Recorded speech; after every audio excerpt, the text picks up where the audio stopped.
Bonjour, on va regarder le numéro 15 de la page 311 du livre sommet. Julia se présente dans une boutique d'encadrement avec une photo de 9 cm sur 13 cm. Elle veut la faire agrandir pour obtenir une photo de 20 cm sur 30 cm. L'encadreur lui dit que ce n'est pas possible. Explique pourquoi il est impossible d'obtenir une photo de 20 cm sur 30 cm qui soit semblable à la photo initiale. Donc, premièrement, il y a peut-être un petit peu de vocabulaire qui nous mélange ici. Principalement là, pour le mot sur. Donc, quand ils disent là, 9 cm sur 13 cm, ils ne parlent pas d'une division. Là. Ils parlent vraiment là, des dimensions de la photo.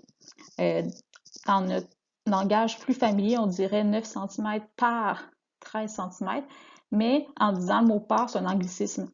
Donc, en français, là, pour que ce soit vraiment correct, il faut dire sur. Alors, d'abord, il faut se rappeler que si des figures sont semblables, alors les mesures de leur côté homologue sont proportionnelles. Ça veut dire qu'on peut faire une proportion avec, puis que la proportion, elle va fonctionner, elle va être vérifiée en fait. Ce que ça veut dire, c'est que quand je vais faire mon calcul, je vais arriver à une égalité. Donc, je n'aurai pas quelque chose de bizarre comme 2 égale 4.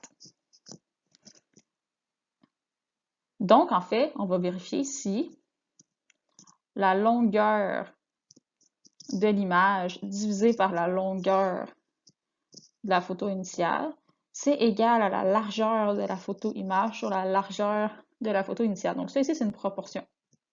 Donc on va vérifier si le membre de gauche, donc c'est en orange, c'est égal au membre de droite qui est en bleu. Donc dans le crochet du cahier sommet, ils ont continué directement avec ça. Donc ils ont continué là, juste en dessous à remplacer, puis à vérifier si c'était égal. C'est une démarche qui est possible. Je vais vous en montrer une autre. Comme ça, vous allez avoir là, deux manières presque pareilles là, de le faire. Donc, vous voyez là, que j'ai mis des couleurs aussi dans le texte. Donc, 9 cm, c'est la largeur de la photo initiale, puis 20, c'est la largeur de la photo image. Tandis que 30 et 13 cm s'appliquent là, pour la largeur. Donc, moi, ce que j'ai fait, c'est que j'ai séparé le membre de gauche et le membre de droite, puis après ça, je vérifie s'ils sont égaux. Donc, pour la partie orange, donc le membre de gauche, on regarde les largeurs, on les compare. On se rappelle là, que pour calculer un rapport de similitude ou de motétie, ben, il faut absolument que ce soit des mesures qui soient homologues. Donc ici, il faut que je prenne les deux longueurs ensemble. Puis ben, plus tard, je vais regarder les deux largeurs ensemble. Mais il faut absolument que ce soit des mesures qui sont homologues. Donc, la largeur de l'image, c'est 30. La largeur de la photo initiale, c'est 13. Donc, si je fais le calcul, j'arrive environ là, à 2,31. Je vais faire la même chose avec le membre de droite de la proportion.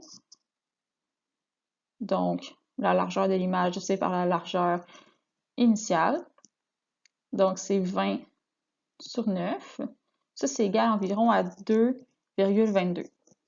Donc là, maintenant, en comparant les deux, on peut voir en fait que ben, 2,31, c'est pas égal à 2,22. Donc, ben, la proportion n'est pas vérifiée. Ce que ça veut dire, ça, c'est que les mesures des côtés homologues sont pas proportionnelles. Donc, je ne peux pas faire une proportion avec. Pour pouvoir faire une proportion, il faudrait que ce qui a la proportion que je vous ai montré là, nous allons vérifier si, juste en bas de ça, ben, il aurait fallu que ça fonctionne. Il aurait fallu que la partie orange soit égale à la partie qui est bleue. Donc, dans ce cas-ci, on aurait dit que la proportion est vérifiée, mais là, elle ne l'est pas, parce que les deux ne sont pas égaux.